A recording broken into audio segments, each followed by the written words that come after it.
I'm Ryan Newman, and since I started with Indiana Donor Network and Driven to Save Lives, I found out that some people think that they can't be an organ donor. The truth is, anyone can sign up to be an organ donor.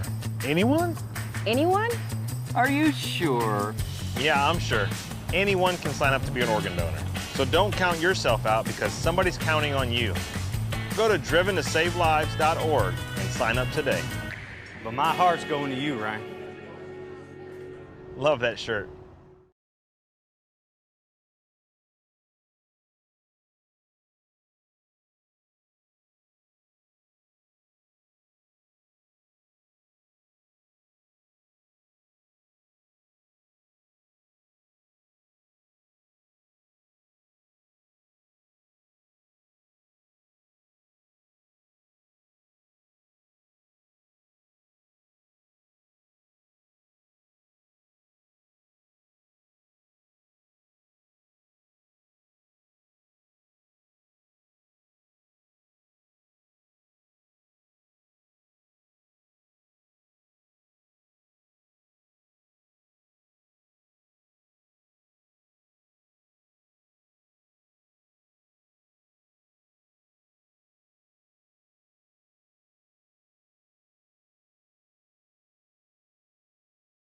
Welcome to the 34 Motorsports Product Showcase. We're proud to offer the full line of Simpson Racing safety products. The Shark Speedway is a perfect brain bucket to keep your melon as safe as possible. We carry every model and size of Hans device, and these have saved countless lives. The Hybrid Pro Lite is an alternative to the Hans device and is just as effective. The DNA 3-layer suit offers maximum protection when things get hot. And hey, dude, those comfy shoes won't help one bit when things go south. Keep those hands ready to work with a pair of Vortex FIA gloves meeting every current standard. From 5 to 7 points, we carry every one of the Simpson harnesses, keeping your rear end right where it should be. Keep all your gear clean and together with the helmet and FHR bag, and always be ready to hop in a race car. Visit 34motorsports.com and order today.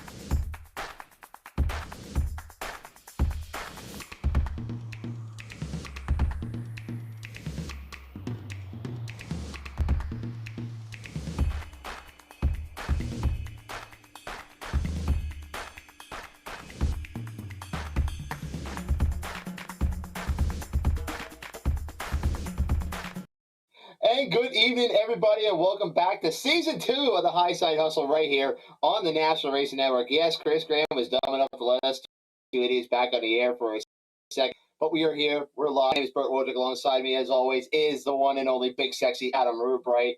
Executive producer Chris Graham back with us again. Adam, Season 2 of the Highside Hustle. What the hell is Chris thinking? Yeah, I have not the slightest chance, not the slightest idea. I mean, thanks to Chris for putting us all together and letting us idiots talk about shenanigans for an hour. Absolutely, and that's exactly what we're going to do tonight. We are going to preview the year of shenanigans, is what we're going to call 2022, I believe, because it is going to be a year of shenanigans. If Florida has been any indication, and the Chili Bowl too, of what we are in store for in 2022, it is going to be wild because we've had an upset the Chili Bowl. You have probably a race of the year candidate already at Volusia last Friday night. Late Models at East Bay have been nuts. The Outlaw Extreme Series has been nuts. And we're going to go over that and also preview this season. But let's start talking about this past weekend at Volusia. And then we'll get into our season preview, which we'll start off. We'll do our picks and all that. Try and, pick our champions. And then, when the hustle word comes around, we'll get made an ass looked out of ourselves, But before we get started, want to thank, confirms a couple things today. first of all, thanks to 34 Motorsports and Sean Leiter for coming back on board, and also Mike Zapfor at the Fredericksburg Eagle Hotel. Our two big sponsors are back this year, so we're grateful to have them back and looking forward to work again the whole entire season. They've been a big part of our success to go to get this show off the ground, and want to thank them for coming back on, and of course all the fans out there for watching. Thank you so much for being a part of this whole thing here. We want to hear your inputs down in the comments below on who you think are going to be your track champions at every local track we have, which will be Williams Grove, Lincoln, Port Royal, Grandview, Big Bridgeport, Deo Series champion, Super Dirt champion, World of Outlaws, All-Star champions, and that includes both Outlaw and Late Model Championship and Lucas Oil champions. And maybe let's throw some NASCAR in there too. NASCAR, if you want to get froggy, let's throw some Formula One in there. So let's hear all that down in the comments below tonight if you're watching, and let us know where you're watching from. But anyway, let's start off with talking about Volusia last week. Rough start for Volusia, where they got rained out Monday through Wednesday. All-Stars could not get their season started, which actually All-Stars, they were rained out back to Georgia when they were supposed to run up to Georgia the weekend before. So they didn't really get started till last Monday. But the Outlaws were the first one on the track last Thursday night. And, oh, you want to talk about ugly. I've seen mud bogs come out with cars cleaner than what came out of Volusia last Thursday night. It was a cornfield. It was everything that you don't want in a racetrack. And that was Volusia last Thursday night, Adam. Yeah, I totally agree there. I mean, it's hard when you get 3+ inches of rain to get a smooth racetrack, but I think coming back into Friday night, the track crew absolutely killed it. One of the best racing surfaces I've seen in quite a while. Produced great racing, and god damn that finish. Oh my god, that finish. Yeah, that finish was absolutely wild. But Thursday night, Donnie Schatz picked up the win, and it didn't take long for Don to look like Don of old by picking up that win last Thursday night there. I mean, he looked good. I mean, I know the track conditions kind of were not ideal, but he looked like the Don of old last Thursday night, holding off Larson. And he held off Larson, especially on that last restart. He held him off big time.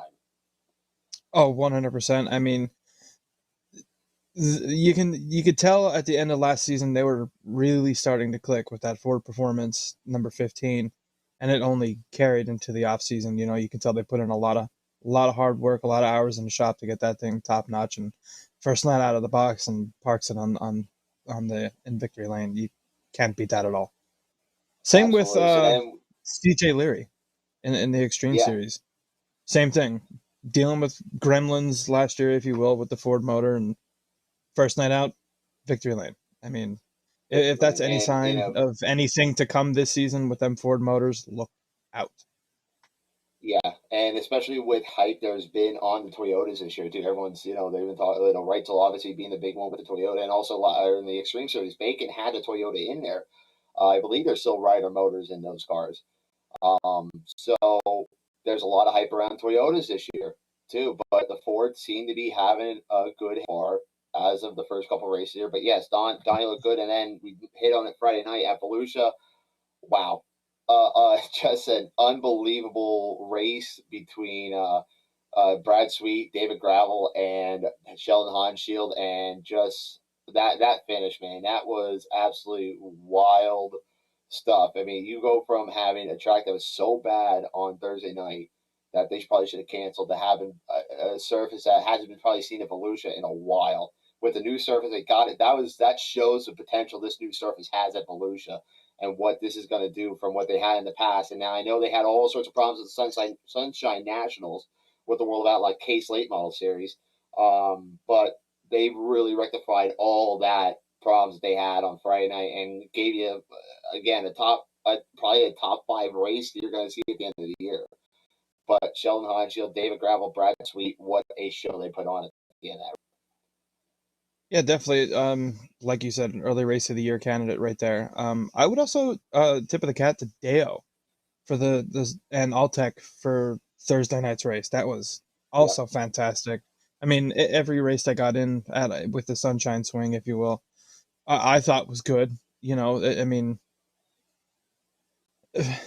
sucks. Actually, I mean, you're not really necessarily getting probably the letdown. Friday night was probably the letdown race, I think, of Deo. But if you have 2 of your, 4 races he had, or 3 races that he had at Alltech go great, like he did. Oh yeah. Yeah, I take that in RB. That race on Thursday night was fantastic. Yeah, definitely. But yeah, no, but Sheldon Hodgkill taking the win on David Gravel on Friday night, and then we'll talk about all. That was a very, very interesting turn of events. I thought with Alltech, you see that place normally kind of rubber up, but wow, that was some fantastic racing, and we saw some guys in victory lane. Like I think Mike Maresca, he's one of those guys I wasn't expecting to see in victory lane. He should have been in victory lane on what was it, Wednesday or was it Thursday night that they had the? No, it was Wednesday night they had that race, that badass race, and now Shepard got the win on that one there, and then Thursday night that was, damn it, who won that one Thursday night? White. Yeah, Larry White. And then Friday night was Maresca. So they had some really good racing at Alltech. Alltech, I think, I know there's a lot of talk about East Bay and what that's going to be when East Bay goes away, potentially in 2 years. But I think Alltech is going to be probably the place that takes the spot. If it is, I'm excited because the place has raced great with the Lucas Oil Late Models. The Modifieds have put on shows down there. I would love to see if the All-Stars are looking for a new date in Florida. I mean, Bubba's, they put on good racing this past weekend with the midgets, with Justin Grant picking up sweeping the weekend down there, and some good racing, by the way. Very good racing down there with the midgets at Bubba's. But I think that if you're going to a place to replace East Bay, Alltech might be the place to go. Yeah, I 100% agree there. The racing was fantastic. I would kill to see a sprint car on it. I mean, that would be, I think, honestly badass. But we'll see how it shakes out. Maybe things get rectified down there at East Bay and continue moving forward with it. But who knows? We'll see. But absolutely. So then Saturday night at Volusia, Alltech got rained out. Thank God that Bubba's, they got in with Justin Grant, as you said, picked up the win. Saturday night, David Gravel picked up the win at Volusia, picked up the Big Gator as well with his efforts that week over the week. So he picked up the Big Gator. And then Sunday, off for the Super Bowl, Mike Adolescent, a pig. Your Bengals put up a hell of a fight on Sunday. They did everything that they could, but they got screwed by that holding call. But your defense down. I hate to say it, your defense got beat down bad. Oh, I wouldn't even necessarily say the defense. So just Eli Apple. I mean, Eli for Apple, mentioning names. But I mean, it is what it is. I mean, with not to jump into the football side of things here, but the future's bright in Cincinnati. I mean, you keep the core together that's there. They just re-signed Zach Taylor to an extension, so we'll see where it goes. But goddamn, get Joe Shiesty an offensive line. Yeah, Burrow needs it. If Burrow has a line, he's gonna be deadly. And that's what and the last thing I'll say about the Super Bowl is that that's what happens when you have a former Giant covering in your secondary.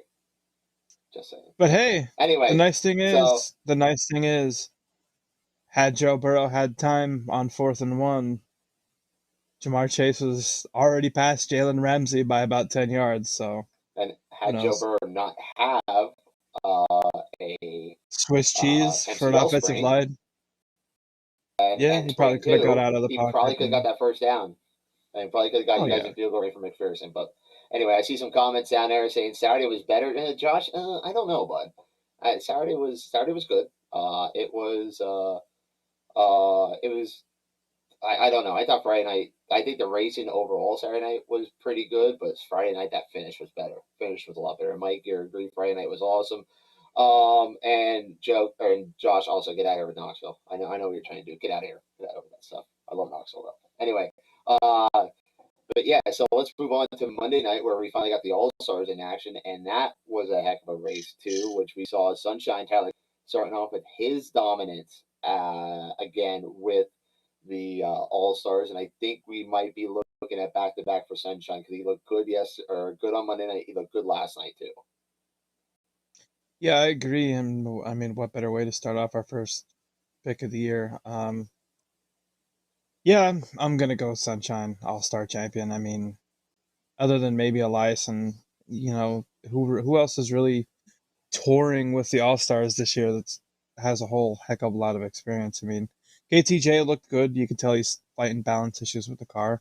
Wyndham looked good. I mean, if Tanner Thorson stays on the tour for the year, maybe. I mean, he's rolling right now. You know, hard charger last night. I believe he was finished ninth on Monday Yeah. night, so he might be one to look for. I mean, who knows? Yeah, I It's a think long Peck. season. It's a long season. I mean, Pecky kind of looked a little out of place. So I think him and the Boot Boys have a lot to figure out.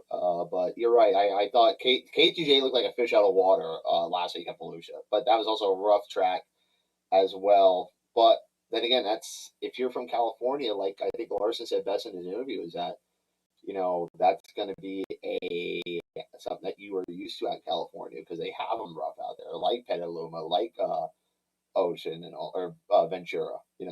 Those tracks are super rough. So I mean, you're used to that kind of conditions out there. But KTJ, I thought he's going to have a learning curve. I don't think I think Wyndham's going to be okay in a wing car. KTJ, I think, is going to probably. I mean, even though KTJ, I think, has more winged experience than what Wyndham does, I feel like Wyndham might have a little bit better of a season going on forward there. But we'll see Yeah, about that as the year goes on. But yeah, I agree. I had the second championship. Eliason, he looked good last night after that video popped up on Monday night of him. Did you see? You saw the video, right? Of Eliason with tear off. He was trying to reach maybe. for a tear off halfway down the I've back watched a lot straightaway, of and then videos, but I mean, they'll kind of just blend together at this point. fair enough. But yeah, Eliason went for a tear off, and he put it in the fence. Like he tried to go halfway down the back straightaway, ripping a tear off and put it in the fence. That's how he got upside down on Monday night. But good redemption for Corey Eliason last night. And then the other thing Adam mentioned on is the Outlaw Extreme Series opened up with the wingless 410s and 35 cars for the first 2 nights of a brand new series. Impressive. I like the format, the qualifying format. You go in there, the passing points on top of that. I like that. I thought it was a very good, very, very fun show. And Volusia is awesome for wingless cars. Awesome Yes. racing. I would like to see it. It felt like once the leader got out front, it was kind of over. But that just goes to show what CJ Leary had last night. Or on Monday night, he looked good. And last night, Thomas Meserol picked up the 10 grand to win. CJ Leary picked up the big gator. Yeah, Volusia is a pretty badass place for wingless cars, and I'm liking this Extreme Outlaw series so far. Will they get 30 each night? I don't know, but it's a growing series. We'll see what happens when they come back in April. Yeah, definitely. I think that series is going to be a lot of fun to watch. I wish they came closer so we can get a second dose of a wingless fix. Mm-hmm. But Thank you know, you. first season, what can you expect? I think there's 15 races on the schedule. Start small, see what it grows into. There should be a lot of good cars on that particular tour, and I know Chad Bosfelg's going to race it. Um, I think he's running for the Cockrum. USAC tour too. See, I haven't seen anything about Chad doing full USAC, but I saw it, I but I know didn't he's know. in that 2B car, the Bennick Shocks car for Mm-hmm. the Extreme Series. So we'll see where it goes. Okay. Really excited to see him again. He took a couple of year hiatus from racing, but we'll see how he does. I like seeing Landon Simon on a national tour, other than like the It was Midwest good to Boss Series. see him back.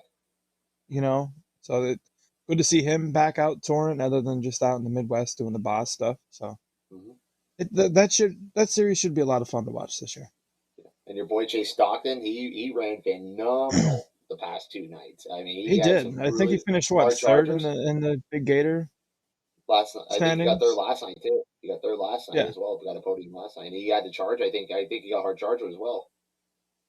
yeah, yeah. So he's looking a lot better to start the season in that 5 car. So see where it Yes, goes. exactly. And we'll see East Bay. Bubba, they're practicing tonight down there. For USAC, they kick off tomorrow night, which love that. Love having Chet back at the voice of USAC. I love Tony Laporta. I thought he was coming to his own, but you can't beat Chet. You cannot beat Chet. I love having No, Chet back as the voice of USAC. That is A1 stuff right there. And we'll have to see if we can get Chet on to help us preview some USAC when they get really rolling again back in March. But yeah, that's been a good week so far. And then last night, Super Car, they kicked off their season with a late night, but a really good feature. And Stewie Friesen picking up the win over Peter Britton. And a lot of traffic kind of hurt Britton a lot at the end of that race there. But Stewie, he looked good after having kind of a rough all-tech. Stewie looked very, very good last night at Volusia.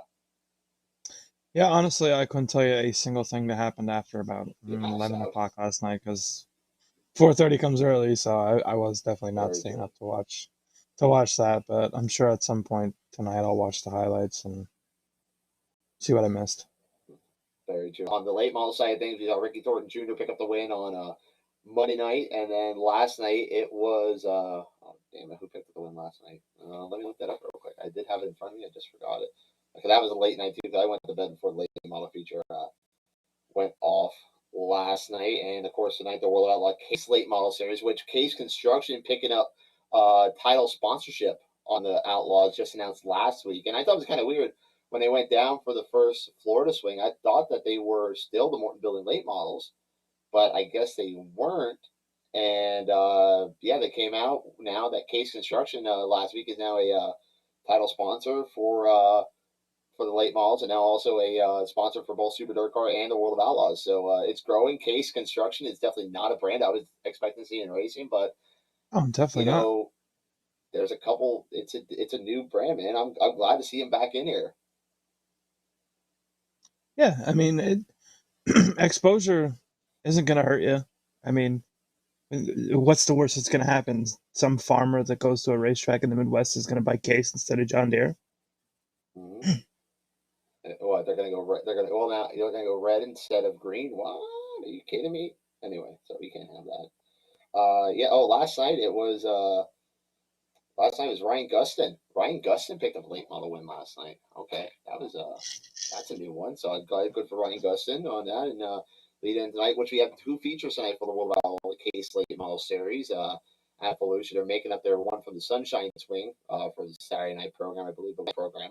They're making that up tonight, and then they go into a full program as well with Super Dirt Car Series. So yeah, so we have some good racing coming up here. So all right, well, that's going to lead us out of explaining what happened over the off season. Actually, before we go into our break, let's get this out of the way.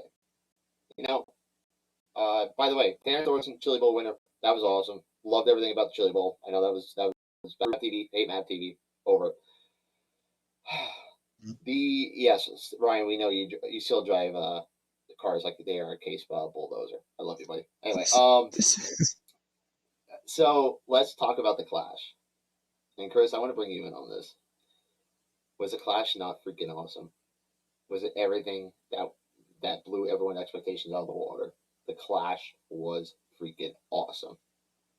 I mean, I thoroughly enjoyed it. I mean, what could go wrong? I mean, you take racing to a market that's predominantly baseball and basketball. There was a good crowd, which I was kind of worried about the entire day as they're doing practice and qualifying and all that stuff, and it's awfully scarce. And then, bam, opening ceremonies, and that place is jumping with energy. So, Well, do there's they do a it again? couple We'll of see. things that I would say on the Clash. First, I have to jump in here and say thank you very much, Mike Safor, sending some stars our way. We appreciate that. Thank you, Mike. NASCAR got what they wanted out of the Clash. They got a red carpet event in Los Angeles, great weather. Everything about that was a production. It was a show. No race in history has had more grand marshals than the Clash had. For a fact. I think they got what they wanted out of it. Do I think they go back to LA next year? Maybe, maybe not. I have heard rumblings of international locations for the Clash. I've heard that.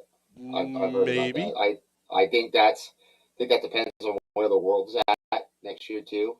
I think that's a lot, which it sounds like everything's starting to get even more than what it already was. But I think that depends on a lot of that. But I thought that second B main was everything you wanted out of the Clash. It was wild. It was crazy. But here's the thing, and I had a very good discussion about this yesterday. And we'll get into this when we talk about Daytona too.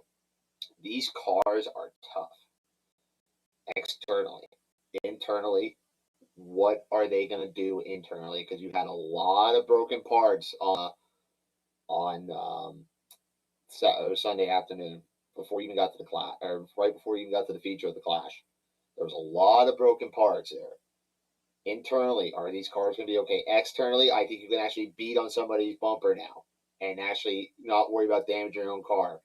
Because I mean, there was a lot. That was a lot more of a, I think, of a physical side of things with the clash, trying to figure that stuff out. Now we get to Daytona, and what's it going to do with the parts side of things of this?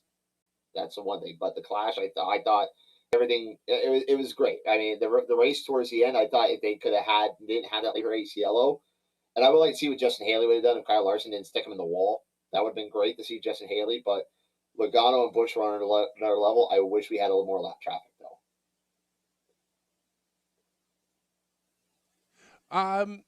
I think the racing was okay.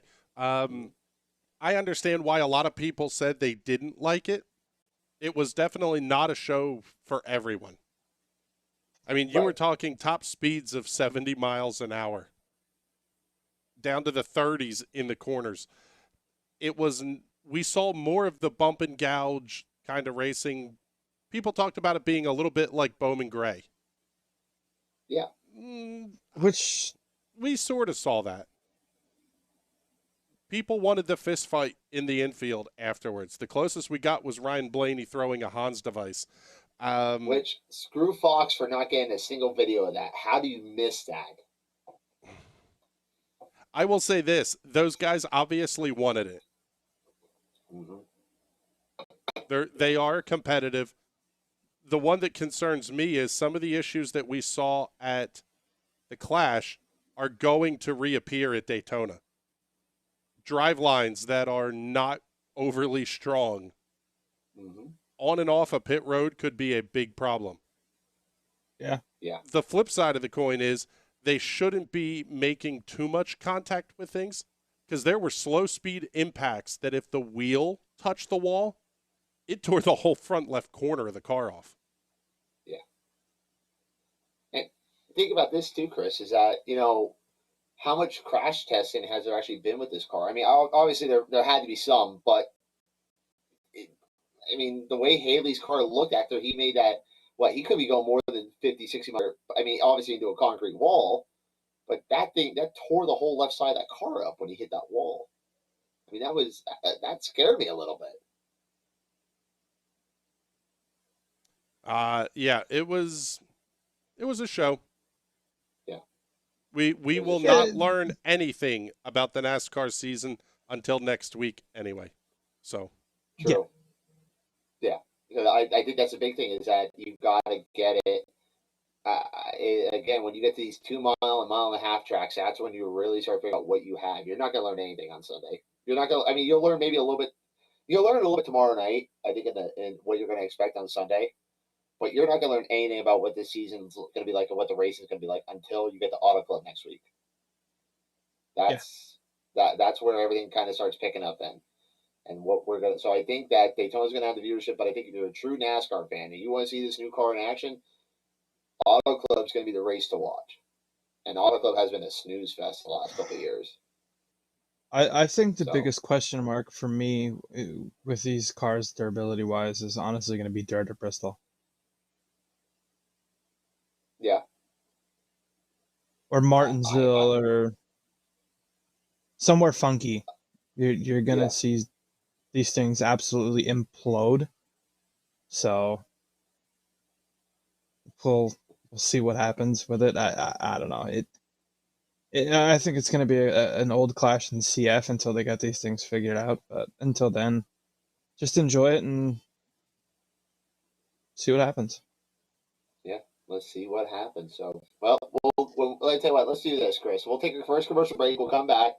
And by the way, thanks to Sean Lyer down there. 34 Motorsports is back this year. They'll be covering our ticker again this year.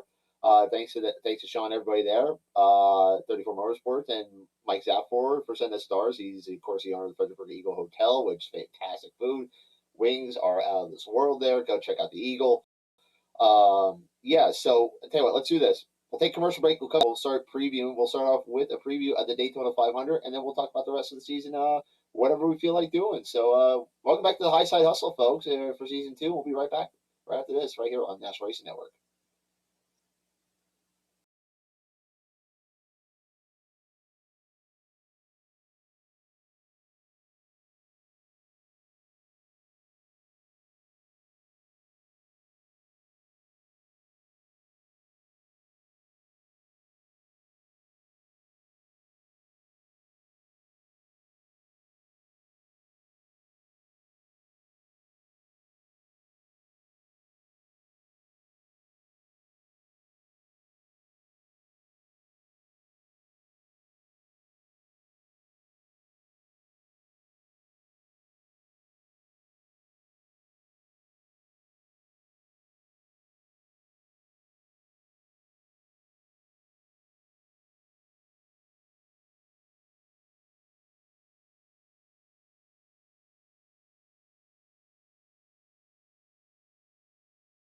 Welcome to the 34 Motorsports Product Showcase. We're proud to offer the full line of Simpson Racing safety products. The Shark Speedway is a perfect brain bucket to keep your melon as safe as possible. We carry every model and size of Hans device, and these have saved countless lives. The Hybrid Pro Lite is an alternative to the Hans device and is just as effective. The DNA 3-layer suit offers maximum protection when things get hot. And hey, dude, those comfy shoes won't help one bit when things go south. Keep those hands ready to work with a pair of Vortex FIA gloves meeting every current standard. From 5 to 7 points, we carry every one of the Simpson harnesses, keeping your rear end right where it should be. Keep all your gear clean and together with the helmet and FHR bag, and always be ready to hop in a race car. Visit 34motorsports.com and order today. I'm heading out, man. You want to ride? No, I got my car, but I actually really need to go to the bathroom. Dude, are you okay? I am definitely buzzed. Yeah. I think I will take this, and I will take that ride home. And hustle right here on the National Racing Network. My name is Bert Wojcik. Alongside me, big sexy Adam Rubright, and then Chris Graham, our executive producer. He's joining us a little bit tonight to help us preview everything going on this season. And now we're in the second half of our show where we're going to preview this season here, give you guys a little bit of our ideas, which, you know, I don't know why you listen to us. Whatever is what it is. If you listen to us, you probably should go see a doctor. So anyway, so let's start off with what we were just. Let's continue our conversation with NASCAR here and the Daytona 500 coming up on Sunday afternoon. I am definitely very excited for Daytona this year, more than I think the past couple of years, just because you have a new car. It's been what, 10 years since we had a new car. It's going to be exciting, I think. It's new and shiny. Exactly. Yes, it's new, shiny. I went up for about 3 weeks and then I'll get bored of it. Yeah. So qualifying is going to be coming up here in about 25 minutes. So that'll be on FS1 for anyone that wants to go ahead and check that out. They changed up qualifying a little bit, which we kind of figured or didn't even know until like about 20 minutes ago when we went to go look at the qualifying order. So it's going to be like this. So they're going to run their traditional 2 laps of qualifying at the start, and they're going to go a knockout qualifying setup where they'll take the top 10 times from that and then run a second round. And then that will set up your front row for the Daytona 500. Everything else will be decided through the duels tomorrow night. Again, don't know what to expect. Really don't know what to expect with Daytona this year. We were looking before we came on air at the odds between FanDuel and DraftKings and just where to go with bets. I don't know, boys. I think that anyone that's maybe at a 11-1 odds or beyond that, I'm putting my money on Timmy Hill for 20 grand. Yeah, go tell him that, Adam. Tell him what you found on that one. So say you're gambling on FanDuel, like a degenerate like I am. If the max bet you can put on, probably, I'm gonna say from like Greg Biffle down is like $100. where if you wanted to, you could put 500 on Denny Hamlin, but anybody else than that, I mean, $100 bet on Timmy Hill wins you 20 grand. Yeah. Is it going to happen? Probably not. Would it be cool if it did? Abso-freaking-lutely. I agree. Like, right now, your favorite right now on DraftKings. Now, this is off my thing on DraftKings here. Denny Hamlin's plus 850 to win. I mean, that's a safe pick. I mean, he's definitely gonna get a top 5. He stays out of the big one. So I think that's a safe one. Chase Elliott's second at 10-1, and then Kyle Larson is third, which that kind of surprised me with Larson being third. He's never been that good on restricted plate tracks. Yeah, I mean, but we were talking about it earlier. Absolutely anything can happen on restrictor plate tracks. I mean, the guy in 42nd, if he manages to stay with the lead pack and out of trouble the entire race, might sneak off with one. You never know what happens at Daytona. Personally, I'd love to see Ryan Blaney win. I mean, I'm a big Blaney fan, so that's who I'm personally taking on Sunday, but my wallet says to pick a severe underdog in hopes of a big payday. You were saying about somebody like Austin Cindric. That'd be a fun one. New guy at Penske. That's going to be, I think he'll be fun to watch. Chris, you were mentioning Daniel Suarez with that Trackhouse car. That may not be a bad pick either. An underdog's not a bad pick. And you were saying, Adam, too, about Harrison Burton. 8-1 odds. Noah Gregson. 8-1 odds, 8-1 odds, whatever it is. But, can we just talk about the fact for a second here that the odds makers, honest to God, don't have a clue what they're looking at or talking about yet? Oh, not an idea. Not even Brad Keselowski in a Keselowski Fenway racing car, team that hasn't won a plate race in a decade and a non-plate race in almost 15 years, is like the number 8-10 favorite to win the 500. Well, it's Brad Keselowski. That's probably why he's up there. Yeah, you get doesn't the name change behind. the fact that the cars have not been fast. No, they haven't. Think about this. What Roush's probably last plate? If I'm right, their last plate win. Could that be Trevor Bayne? No, that wasn't even Roush. That was Wood Brothers. When the hell was Roush's last plate win? Would it have been Stenhouse at Talladega? No, I don't. Was he with Roush yet? Good question. Was he with Roush yet? I don't remember. On top of that, when was even Roush? Like Chris, you were saying, when was Roush's last even win? It had to be Carl Edwards. The last win for Roush Racing was David Reagan in the 2011 Summer Daytona race. The last win that was not a plate track goes back to 2005. Mark Martin in the number 6 Ford Taurus. Wow. That can't be right, because Carl Edwards has wins after that. That can't be right.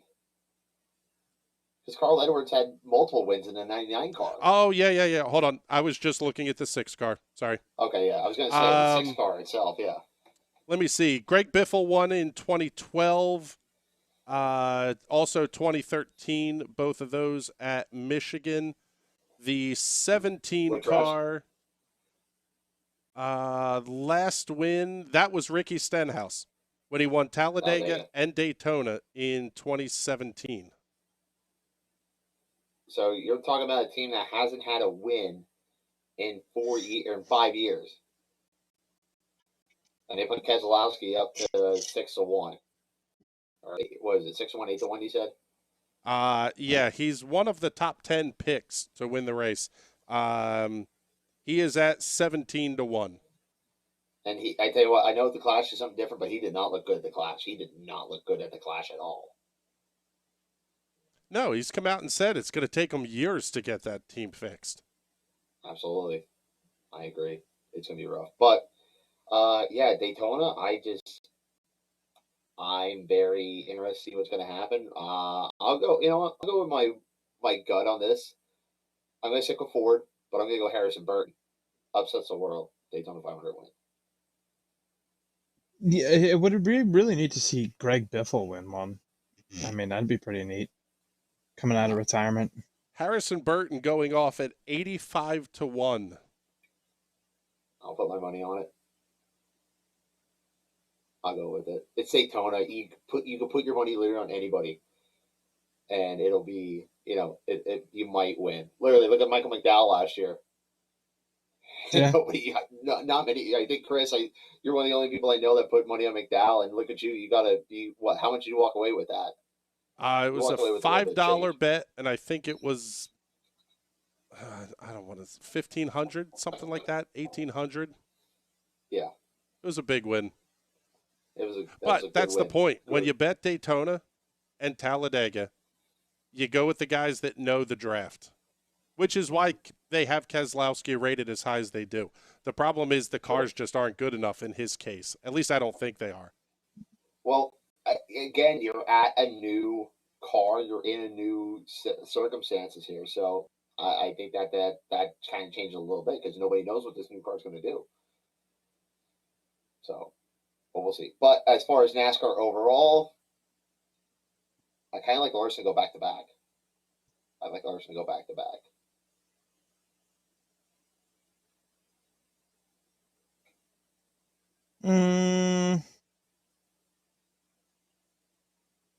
You know what? Bowman.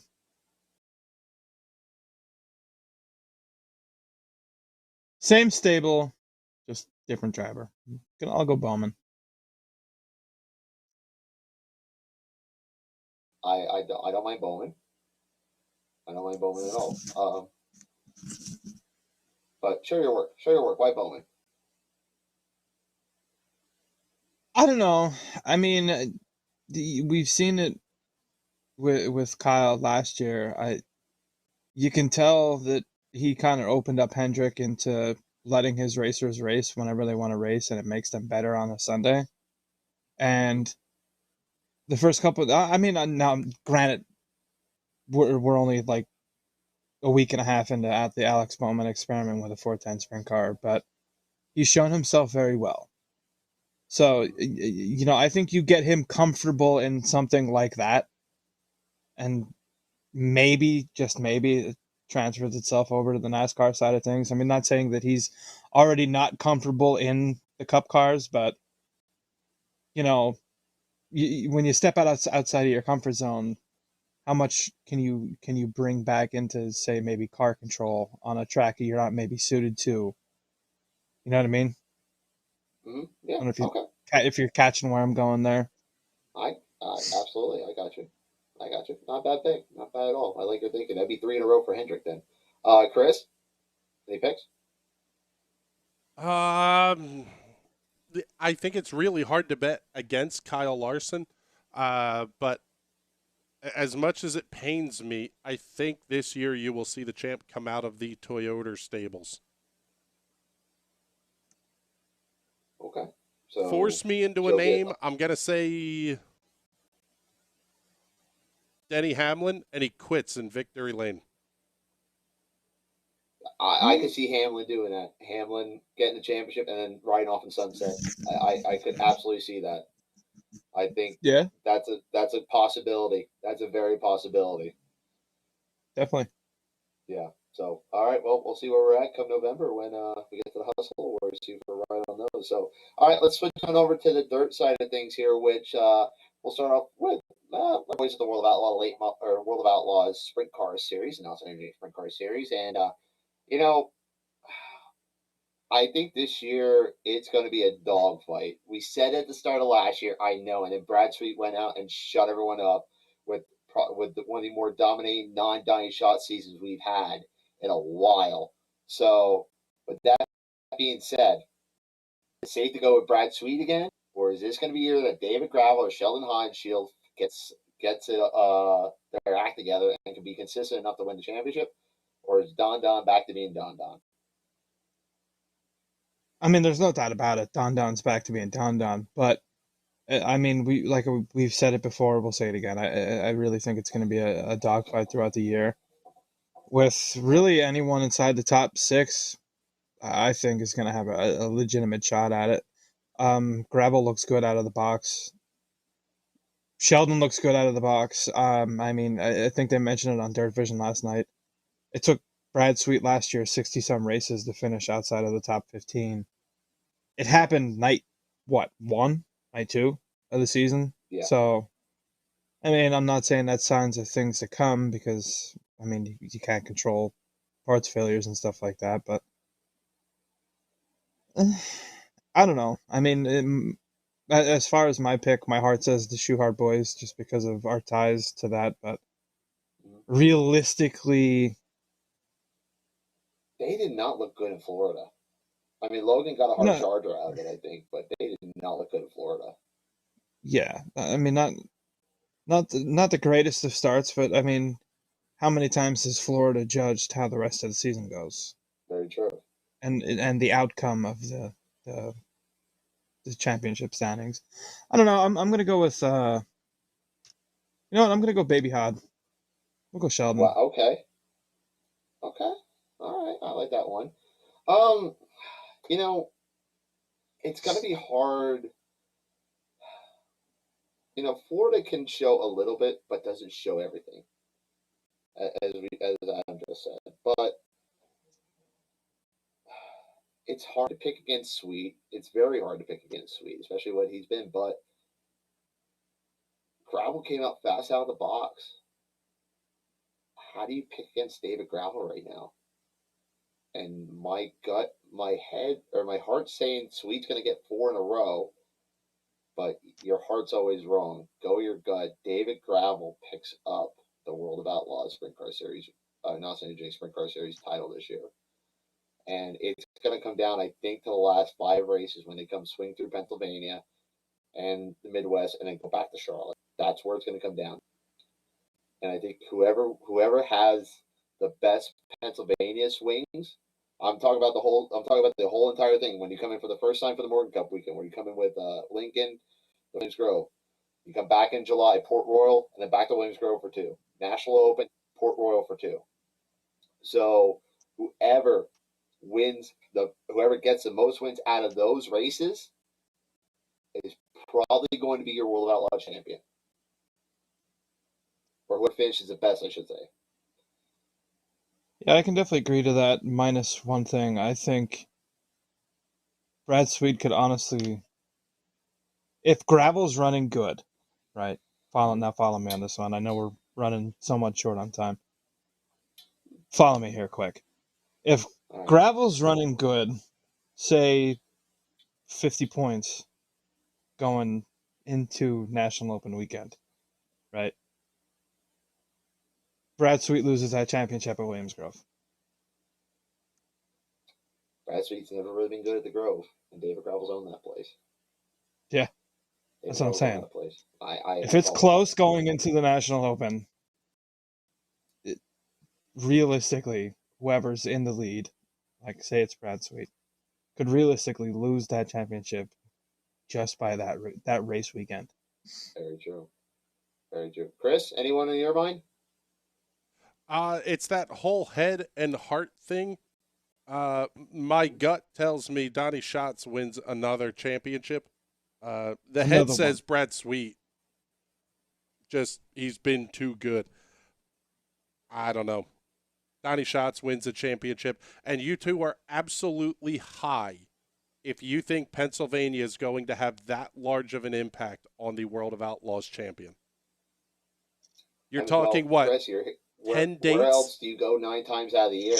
Where else do you go 9 times? 9 times out of 90-some dates? Come on, it's not that big of a deal. I'm you not can just suck saying, here. You can be Brad Sweet and be terrible in Pennsylvania for the most part and still win championships by a wide margin. Oh yeah, I'm not saying you're not 100% correct there, but say the points difference is like 25 points. Sweet finishes 20th both nights, doesn't time trial well, has bad heat races. Gravel quick times or is quick time both nights, which is a very strong possibility for him at Williams Grove. finishes up front, inside the top 3 both nights. David Gravel is your points leader coming out of Williams Grove weekend with only 2 more race weekends left on the year. Yeah. Like I said, I think the Going nine to race, other tracks that David Gravel is very good at. Yes.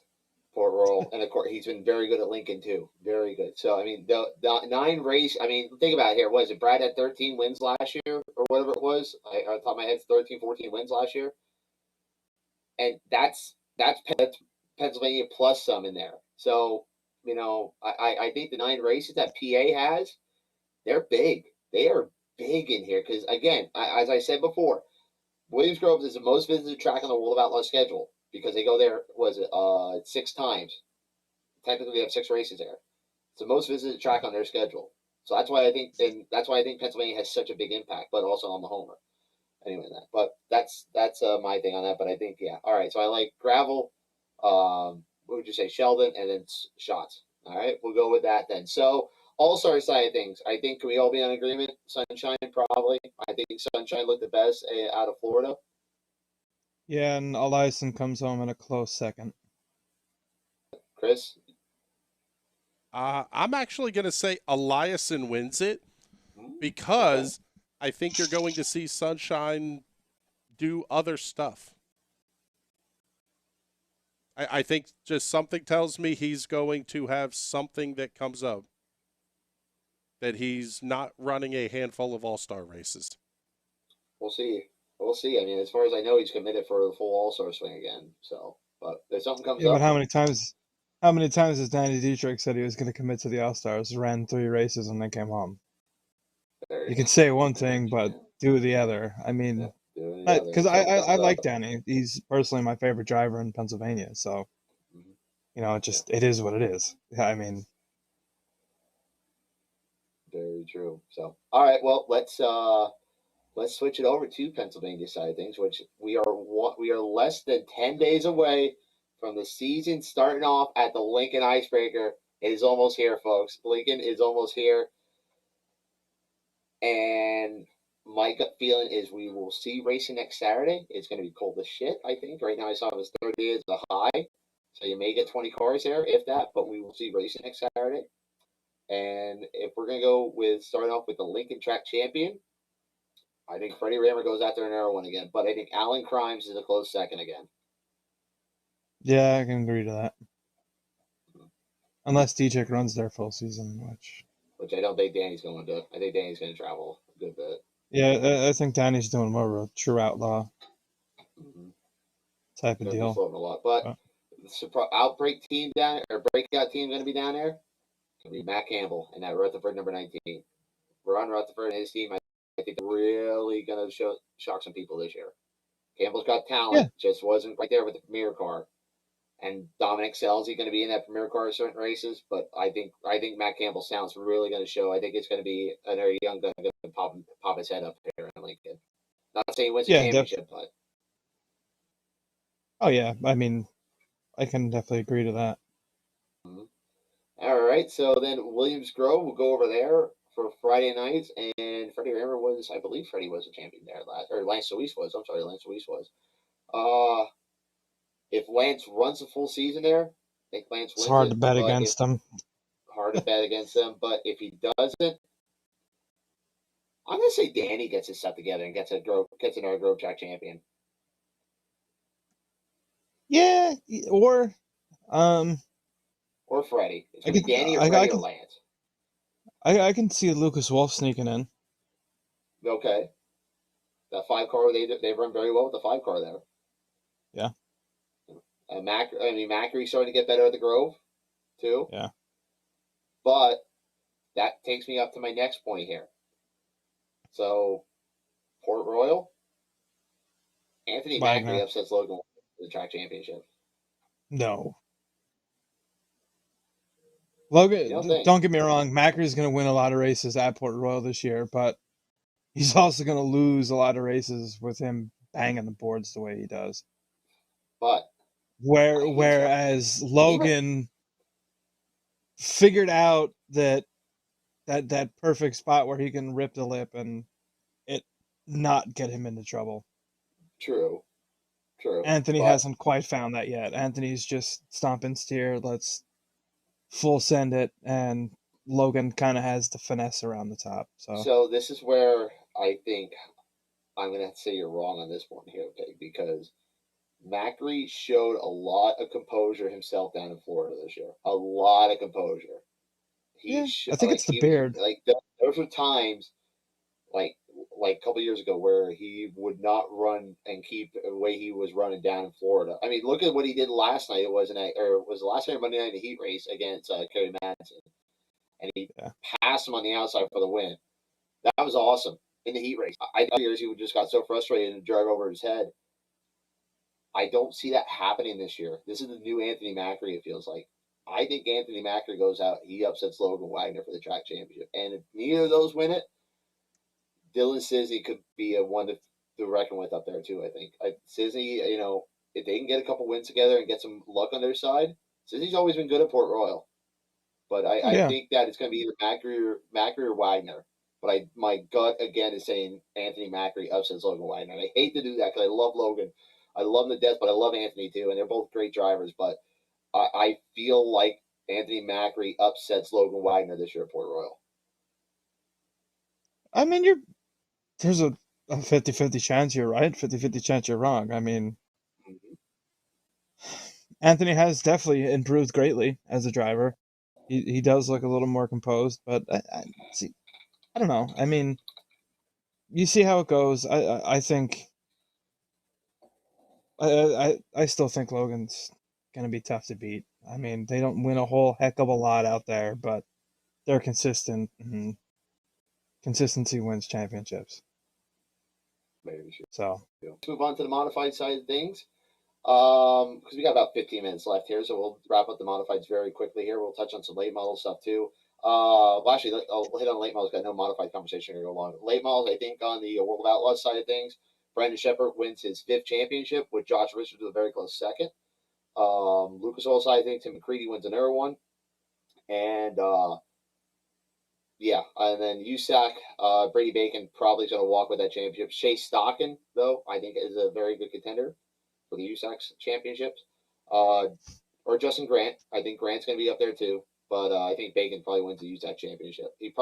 Grant probably wins 2 of them. Grant wins the midget championship probably. And then probably Cody Swanson and Silver Crown. I agree to that. For the late model side of things, like you said, Grant probably wins the midget side of things, Swanson, Silver Crown. But I honestly think Chase Stockton is going to have a big year this year in that 5 car. Last year they were building, they were getting a little better. I think they're going to come out of the box this year. Well, they have speed. I mean, is that going to carry on to the tracks in Indiana? And when they come out here to Pennsylvania, but I think Stockton has a big year, easily finishes inside the top 3, if not sneaks away with the championship over Brady Bacon. All right, we'll see what happens when we get to Western World in November. So, all right, let's preview the beasts of the Northeast, our modified boys out here, and that's one of the great things we have out this way here.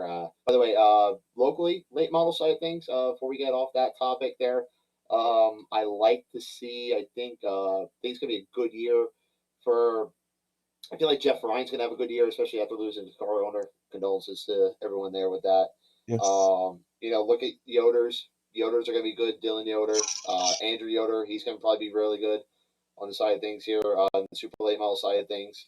There's a lot of good. Austin Berry, he's going to get a couple wins at Port Royal this year. He's got that first win off his back, and they can get consistency. They're going to be very good up there. I think Saturday is going to be contention. There's a lot of good contenders up there yet.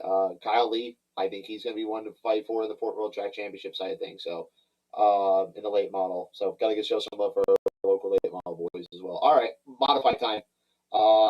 Big Diamond, we'll start there. Our Friday night home.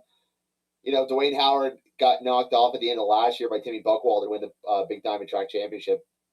I happens again. I think Howard might be It's going to be coming out looking for revenge this year. I think Dwayne Howard picks up another Big Diamond Track Championship, honestly.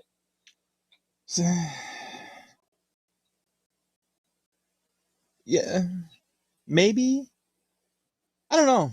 I mean, depending on where Strunk goes, I think Strunk might take it if he does Diamond Fridays. And my either Strunk or Timmy B, I think, because Timmy is going to be hungry to defend his title. Absolutely. Grandview side of things. Yeah, let's hear it. You're our Grandview expert. Let's hear it. Oh God! As much as it literally pains me to say this, Brett Kresley, if he calms down just a teensy bit, keeps away the shenanigans, pains me to say it. I mean, literally pains me. But I think Brett Kresley is your 2022 modified champion at Grandview. Okay. With Not Hertzler again on the sportsman side of things. not a bad thing. I think I don't think so. I think one guy missed a Big Diamond. Brian Watts returned to run weekly there this year, I think, if I read right. Yeah, in the 102. Being the Fitzpatrick C102 car. Yeah. Yeah. So could Ryan Watt be a guy to reckon with the Big Diamond? Ran very well in the big races there. Very well in the big races there. I think he could be one to reckon with the Big Diamond. Grandview side of things, I think Kresley is definitely going to be one to fight with. But how do you pick against the Big Three? How do you pick against the Big Three at Grandview? Yeah, that's true. So I think I'll go. I think I'll go there. I think I'll go Jeff Strunk there. Even though I think him and Von Doren are going to be fighting for it, and Dwayne as well. But I think him and Von Doren are going to be fighting for that championship, tooth and nail, this year. But I'll go Strunky at Grandview. Again, until somebody out of the Big Three retires, it's hard to pick against the Big Three. So hard to pick against the Big Three. No, yeah. I mean, those three have been such a staple at that racetrack for decades now. At this point, Yeah. but one thing that kills Jeff championship wise there recently is gets off to a sluggish start. He doesn't really get clicking until mid season, and by then, the leader is way out there. So yeah. Then again, at one point we all thought Matt Miller was going to be the champion there last year because he had one hell of a season at the beginning of the years and then just kind of faded away. So I mean, you can lead the points at Grandview till the halfway point of the season and still somehow lose the championship. I mean, it can go any way, really.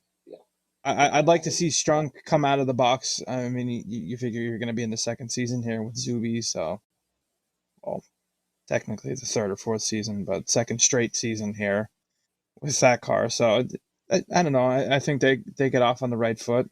Who knows what could happen? Exactly. And honestly, you can really say there could possibly be a 3 to 5 car battle for the championship this year at Grandview. I think you're not wrong. Between the big three, you add in Man Miller, you definitely add in Kresley. I mean, yeah. See what happens. See what happens, exactly. Bridgeport, I'm going to go with, I'm going to go Don Buffalino. I'm going to go Don Buffalino win Bridgeport. Yeah, that's definitely a good pick in the 126. Yeah. I mean, he's been running so well down there, so well since him and Glenny Heineman hooked up. I think that they're going to be a strong contender, especially on the Jersey side of things when that 126 rolls out. I like Don to win the Bridgeport Track Championship. New Egypt, probably Posh again. Billy's probably going to win New Egypt. I mean, old man or young man? Because I know the young man said he probably wasn't going back to New Egypt. Oh, really? What's the old man doing then? Is the old man going to?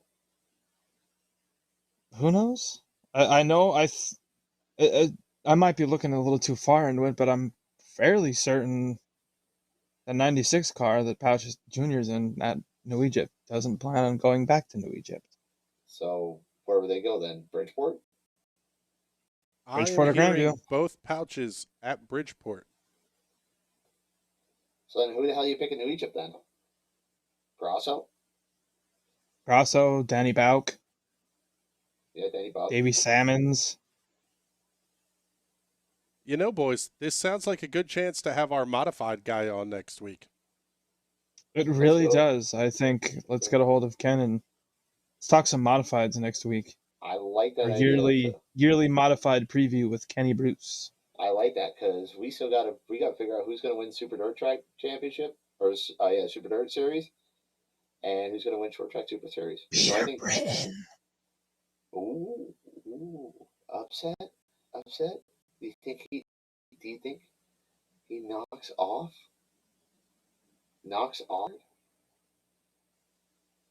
Oh, okay. Peter I Britton. like that. I think Shepard Something sweeps the different. North and South region, though. I think Shepard might sweep the North and South region, though, in Short Track Series. So, but that's mine. But Pete Brayton, ooh, no love for Goulart. What can Mike Goulart do? He's running the full Super Dirt Series this year. That is true. I know Florida's non-point, so that's kind of out the door there. But, Goulart. You know what? Goulart could turn some heads. I think. I would like to see and that's just because Mikey's a local boy. I'd like to see that, a Pennsylvania boy, on the short track series, short track Super Dirt Series. So. You figure Friesen will probably win the Elite Series for Deo. Probably. Which that's next weekend. We'll probably next weekend with them being down in Cherokee. Yeah. That's next. You figure he'll probably get to you figure Friesen will probably get the Elite. Shepard will probably win the North, and the South is kind of up in the air. Yeah, you're exactly right there, Adam. I think South is in the air, but I think it's either going to be probably Shepard or Watt in the South region. Yeah, that's. I think that covers everything for right now, doesn't it? And if we forgot anything, how about we cover it next week? Sure. All right. So, do we have our Daytona picks? We did that. I think that's everything. So, yeah, I think that does it for show 1 of the year on the Highside Hustle. Only 10 minutes over that we were supposed to go at Alpha 8, but hey, it's fine. Everything's fine. So, all right. Any final words, Adam? What to look for Daytona this weekend? Let's end with that. What to look for Daytona this weekend? Big one happens on lap 102. Okay, I like as long as the big one doesn't happen before lap 50. I'll be satisfied. That's when that last year on lap 15, and it just went to a shit race from there.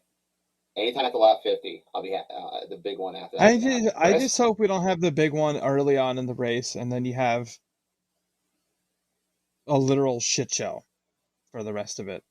Then again, it'd be nice to actually be able to watch the Daytona 500 on Daytona 500 day, not on a fucking Monday or a Tuesday. Before we go, I gotta look this up here. The super early predictions look like it's going to be 72 and sunny, so yes. We'll see what happens there. So, right, it is looking like 74 and sunny on Sunday. I was close. You were close. You were very, very close. So, yes. So, it looks like Daytona Day is going to be happening on Sunday this year. So, looking forward to that. Chris, when's the big one happen? I'm going to go early, unfortunately, and say lap 64. All right, that's still past lap 50. I'm happy about that. That's okay with me because then you can still you still get that kind of feeling like, okay, something else is going to happen yet, that they're going to start getting a little stupid yet because it's on that time where they got to go. Right after lap 100 is kind of go time. So you're close enough to that. So I can be happy with that. But I like it. I like our picks. I'm ready for Daytona 500. I'm ready for racing in general to get started, folks. So we have some on TV. Go check out Dirt Vision with the kickoff for the World of Outlaw Case Late Model Series. They're kicking back off again tonight.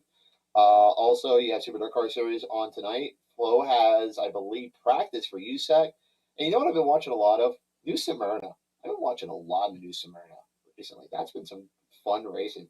Ricky Collins, one of the local boys, picked up a win last night in the Sportsman Modified feature. So congrats, Ricky, on that one. That was neat to watch. He kind of pulled up a switcheroo there, put himself in a somebody else's car there since his car blew up, and nobody knew it wasn't Ryan Fisher until Ricky Collins stepped out of the car. So good on Ricky for the win last night in New Smyrna. And Arc down there, I think they have a big modified race down there tonight too. So go check that out. That's on Flow. Other than that, I got nothing else. So Chris, what's coming up on National Racing Network? Coming up as soon as we get off the air here, just about, well, 9 o'clock anyway, the Sim Racers Club Premier Series from Las Vegas Motor Speedway. Tomorrow night will be the PM18s from the Red Bull Ring. A lot of iRacing stuff still going on. Also, big shout out, keep an eye out on Friday.